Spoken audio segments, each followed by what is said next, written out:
I've been working as a food delivery driver for about 8 months now. With how my contract works, I need at least 3 evening shifts, with 2 of those being between Friday and Sunday. I don't really mind working in the evenings since it has a nice vibe to it, being really calm. Just throw on some headphones and a good playlist or podcast and you're good. Plus, I never work for more than 4.5 hours on end since I work on an e-bike, so I can't do longer shifts without my battery dying. Keeping in mind, the bike needs to take me home as well. Apart from some stupid encounters I've had with teenagers trying to be funny in front of their friends, like biking after me and asking me for food or pretending to be the customer, I've never had anything creepy happen to me. That was until a few weeks ago. It was a Thursday evening. I had a shift from 5:30 p.m. to 9:30 p.m. Where I live, us delivery drivers get paid per hour instead of per delivery. This has its advantages and disadvantages. One of the disadvantages is that we can't decline orders on our own end. If we, for whatever reason, can't take an order, we need to talk with the company we work for. So whatever trip is thrown at us, we have to take. Up until this point, I'd been having good, close-by deliveries from nice local restaurants. None of the journeys were to faraway places, which was good. The weather was fine, it was cold, but if you layer yourself well enough, it's not that bad as long as it just doesn't rain, which luckily it didn't. It was around 8:15 p.m. when I got a McDonald's order. The customer lived around 12 minutes away from the restaurant, which wasn't ideal, but it was fine since I only had lost 1 stripe of battery so far. The location it was going to was also a good one, since the only time I need to get off the bike lane was to cross roads. Other than that, it was all bike lanes. I picked up the order after waiting for around 15 minutes. I got back onto my bike, chose a playlist, and made my way over to this customer. The streets were pretty quiet, setting the vibe. As I got closer to the customer's house, I made my way onto the sidewalk and cycled slowly, trying to find the house number, which can be a pain at night. I eventually did and locked my bike up. I walked over to the door and knocked. After a few seconds, I heard commotion and placed my bag down, taking out the food. The door opened and a lady greeted me with a smile. After handing her the food and telling her to enjoy it, she thanked me, and after giving me a tip, closed the door back up. I got back onto the bike and unlocked it. I had been charging my phone with my power bank, but wanted to take the charger off since my phone was now full enough, and dealing with the wire sticking out of my jacket pocket can be a hassle when taking off and putting back on my backpack. However, I always feel awkward and watched, staying in the front yard for too long, especially when they have those doorbell cameras, so I made my way over to a small alleyway close to the house. As I turned back off my bike, I took out my power bank to turn it off. Then I changed my playlist, and as I was putting the power bank back into my pocket, I heard slow footsteps creeping closer to me from behind. Now, this alleyway I was standing in was pretty narrow and small, so I was probably blocking it.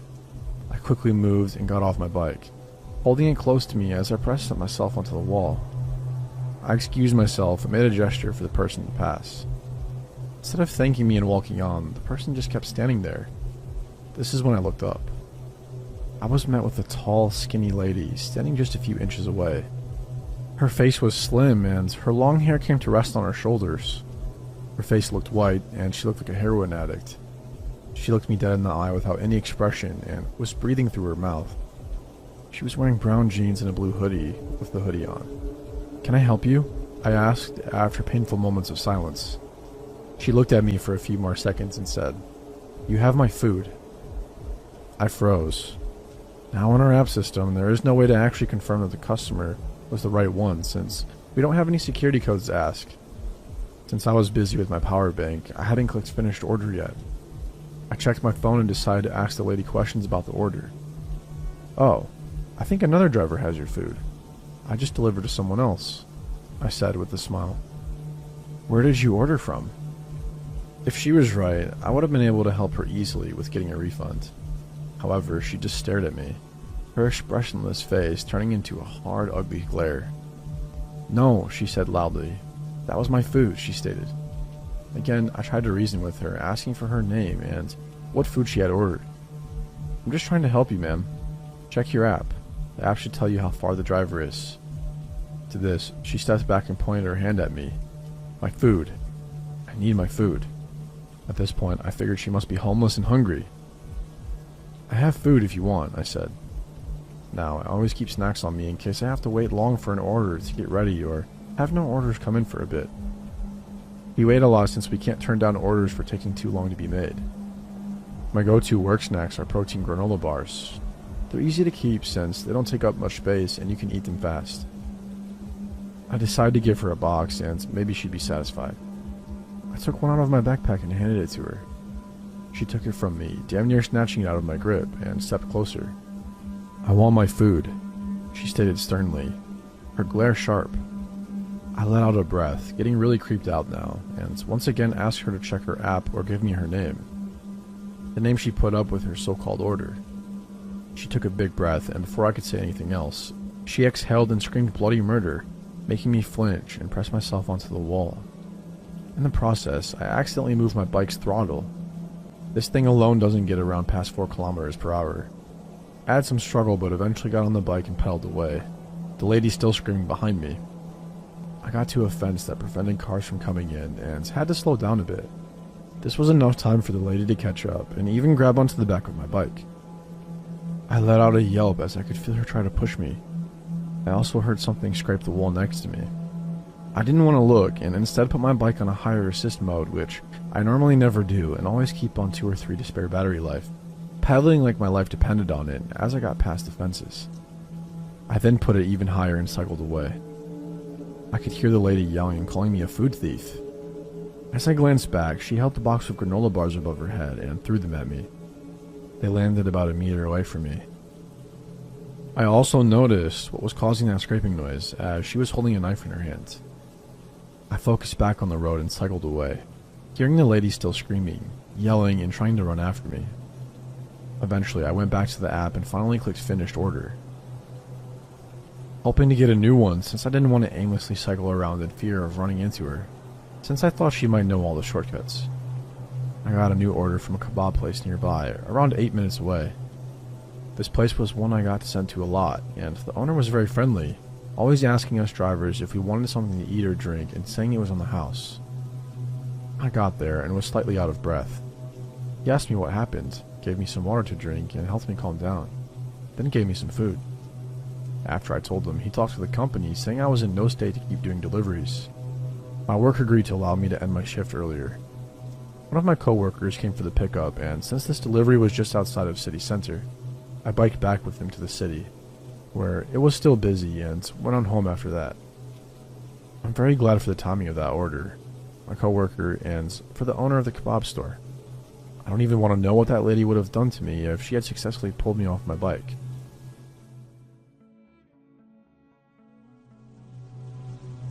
So I had this boss, who I'll call Mike, and he had come to fill in for a few months while my regular boss was on maternity leave. He was pretty amazing. He inspired me to work harder and even ended up promoting me. The 2 of us and a 3rd employee that I'll call James were always working shifts together. It was fun, just laughing and kicking ass because we all had a similar sense of humor, and James and I were definitely the best employees there. After Mike's time to fill in was over, James and I were super bummed because he was seriously the best manager. He was fair and rewarded hard work and truly cared about employee satisfaction. Plus, he just made everything fun, even though we were working harder. We both looked up to Mike as a manager and as a human being. We had the utmost respect for him, and we vowed to keep in touch when we parted ways. Well, fast forward a year or so, James and I ended up dating. Kept in touch with Mike, and he was so happy we ended up together because he thought we were both great people who deserved each other.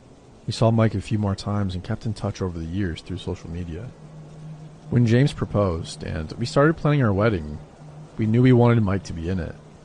He was part of our trio back before James and I even knew we would be together, and the 3 of us had a bond. We asked him to read something during the ceremony and he accepted, expressing how honored he felt. Well, when it got to the day of the wedding, Mike was nowhere to be seen. We kept calling him as the ceremony was quickly approaching, and finally, James got a hold of him. Mike told him that he couldn't get out of work and wouldn't be able to make it. We were both taken aback a little because the Mike we knew and looked up to would never bail like this, not even let us know. We figured there had to be some reasonable explanation and were pretty disappointed, but the wedding had to go on. We had James' niece do the reading, even though Mike's name was printed in the program. Well, fast forward again, a few more years. We had only spoken to Mike a handful of times since the wedding, but he had also taken the time to write me a beautiful, lengthy recommendation letter in that time period. There were no hard feelings about the wedding, and James and I still shared the highest of opinions of our friend. Then Mike kind of disappeared off of social media, and the next time we tried calling him, his phone number had changed.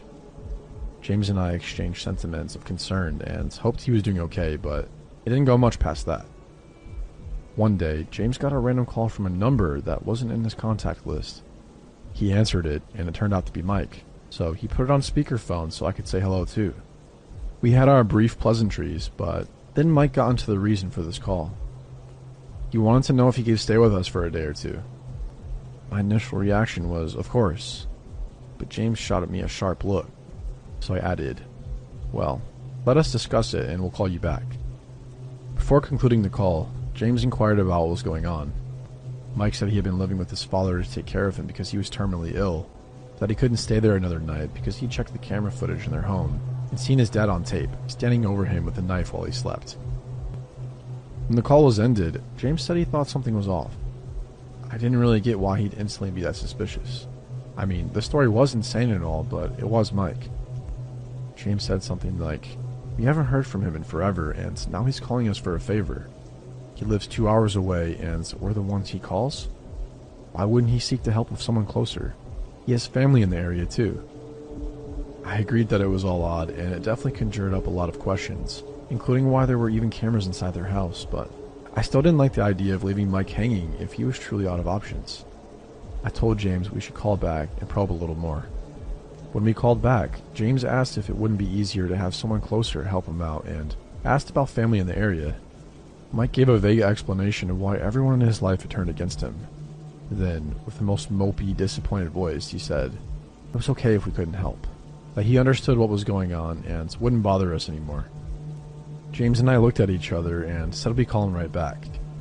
We quickly discussed that this was all very strange, but that he had to be pretty desperate to contact us for help. We acknowledged that his little bit about understanding if we were unable to help was meant to manipulate us, and we felt conflicted about everything, but ultimately decided a few days couldn't hurt. We called him back, told him that he could come, and figured we'd give him the address and that would be that. But he said he no longer had a vehicle and would need to be picked up. We asked about catching an Uber, and he said he had no money he could access at the moment, which we didn't pry him on. It was getting late, and it was a long drive to his location, so we asked if he had anywhere to stay for that night, and we could make the trip in the morning. He said he'd just sleep on a park bench or something, which, again, we knew was meant to manipulate us, but we didn't cave in on that one. We asked where we should pick him up the following day, and he gave us his dad's address. Immediately after we got off the phone, we were like, what the fuck has been going on with Mike that has ostracized him from all his friends and family and caused him to lose his car? He had been making 4x our salary when we first all met and had a brand new car. Now he didn't even have money for an Uber. We went and picked him up the next day, and I got out and ran up and gave him a hug. He seemed oddly unresponsive to my affection, so I just shrugged it off and showed him to the front passenger seat where I'd been sitting. He was super tall, so I let him sit up there, and I hopped in the back. When we got back to our house, we showed him to our guest room, and he put his things down, then immediately asked if we could take him to the grocery store.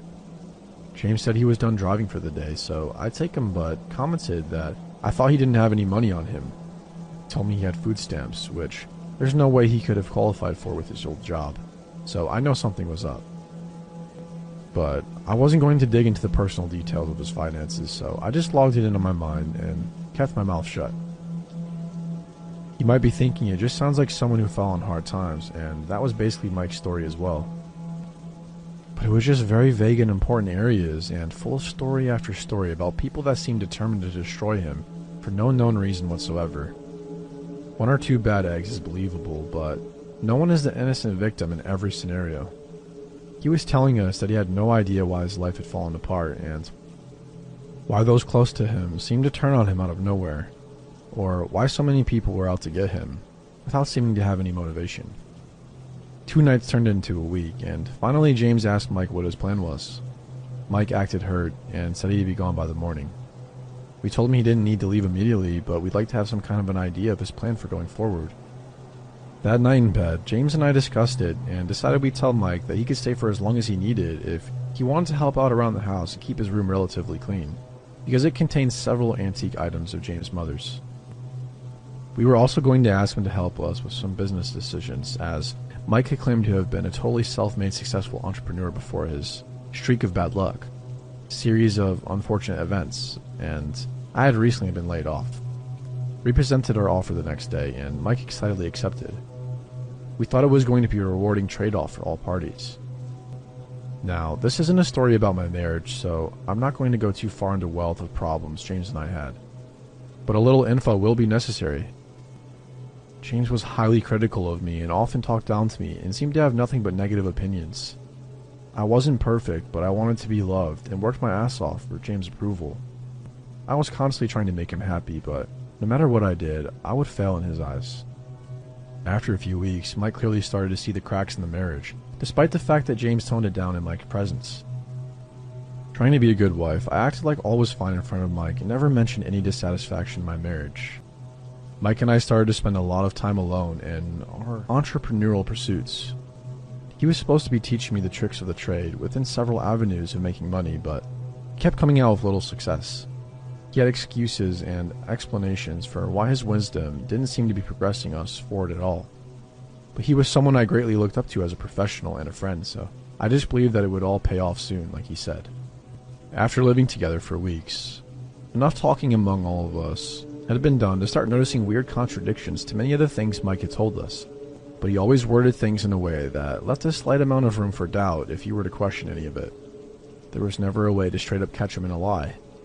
Mike also wasn't fulfilling his end of our deal at home and kept saying he'd take his turn to do the dishes and such, but probably only did it once or twice, and he completely trashed the guest room. Not only were there garbage everywhere, but he'd bring in food and drinks, and they'd be lost in the sea of clothes and trash, and we could smell things rotting. There was a melted tub of ice cream sitting on the bedside table for weeks. I didn't care as much as James did, and I suggested we just remove his mom's things from the room, but I did agree that it was disrespectful. Meanwhile, things were getting more and more icy with James and me, and one day, when I was out with Mike on a job, I broke down in tears about how much I was hurting about how James treated me. Mike offered words of comfort and reluctantly admitted that he picked up on how mean James could be to me and said he was very sorry and that I didn't deserve it. Mike having been possibly the only witness I have ever had to what I had been going through in my marriage, this was amazingly validating. Mike agreed that it was incredibly unjustified, but made me promise not to tell James that he'd said anything because he didn't want to appear like he was taking sides. The next day, Mike had once again volunteered to take a turn doing the dishes, so I didn't do them. I hate doing dishes and happily left them for Mike when he assured me he'd handle it. Well, Mike got a call informing him that his dad didn't have long to live, so he wanted to go see him. James didn't seem at all interested in helping, so I volunteered to take him and to stay for moral support, and we headed out. On the way to see his dad, Mike started telling me his dad has dementia and makes up weird things, so he advised me not to take anything to heart. He cited a few examples of things he'd previously said, and they were all more like accusations. One of them being that Mike had stolen all the money in his savings. I thought it was pretty odd, but couldn't really reconcile the vast difference between the Mike I had met 8 years before and someone who could rob his dying father. While we were visiting his dad, I didn't say much, as I didn't want to insert myself into a private family moment, but I kept noticing things that were weird, like that his dad was fully conscious and talkative and didn't seem like a dying man at all.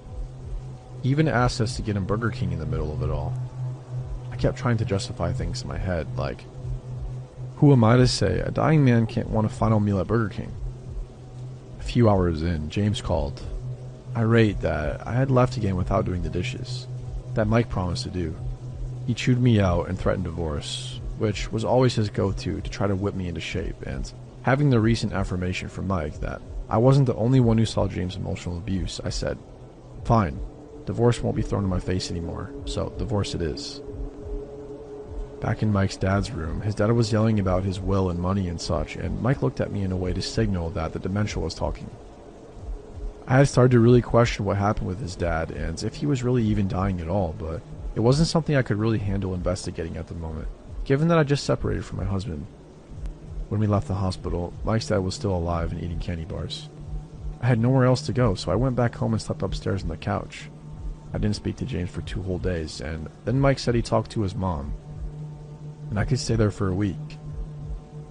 I wondered why his mom wasn't the one helping him if they were in contact and on good terms, but I just accepted the offer. I couldn't take being at that house anymore.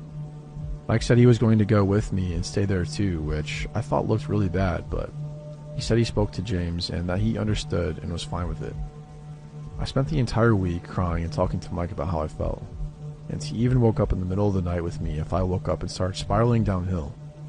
He made no advances on me or anything of the sort.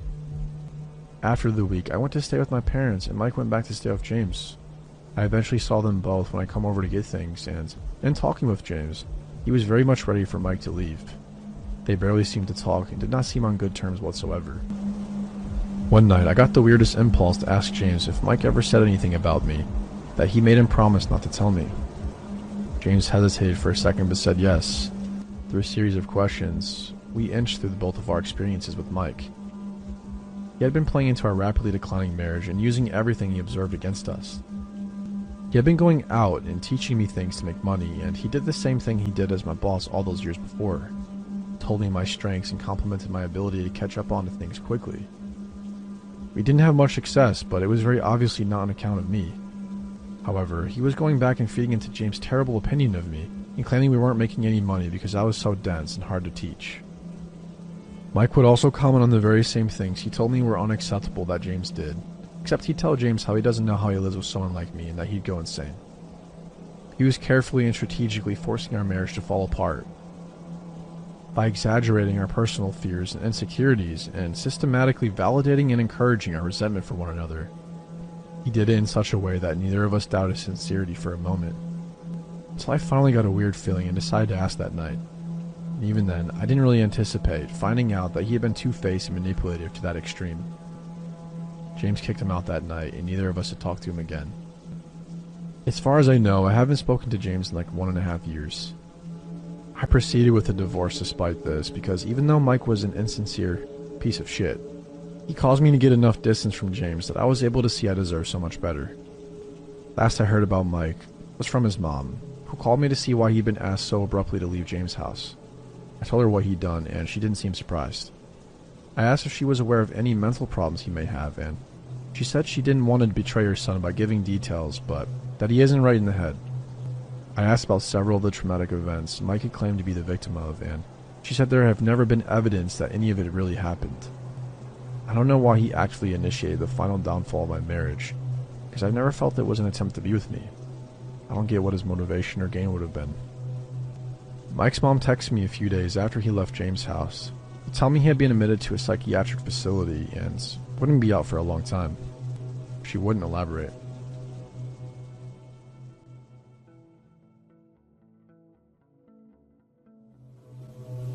This incident happened in the summer of 2015. I lived by myself in a nice house inside a small town. Low crime, but still the occasional shady fucker. Anyway, at work that day on a smoke break, I watched a dog get thrown from a moving vehicle, or lane city traffic during the start of rush hour. I ran right out there, scooped his little ass up, and booked it back to my workplace. He wasn't injured, amazingly.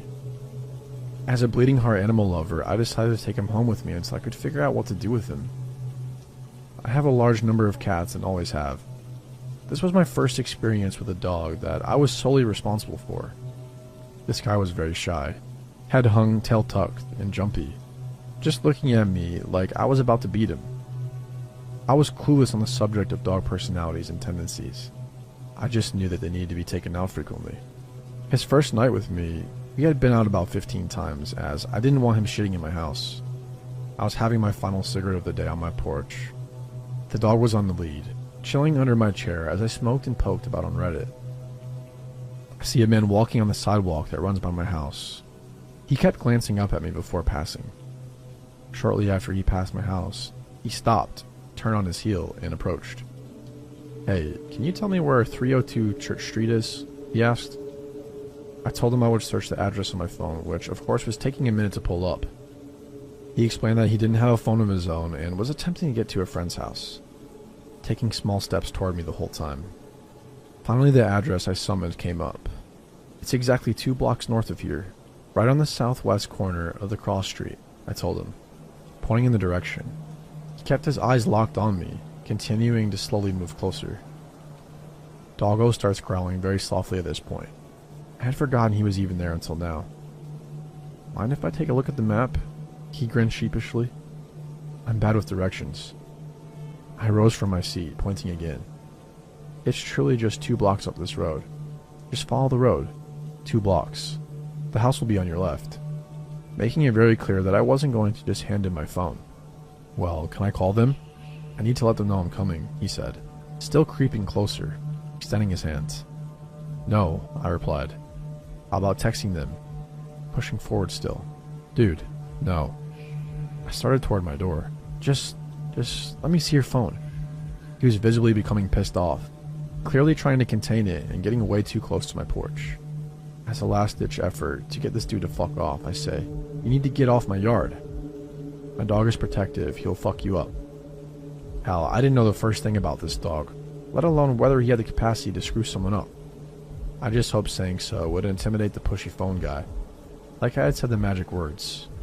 Pupper springs into action. The wolf creature from the never-ending story emerges like a fucking bullet from under the chair, growling, snarling, barking his little ass off.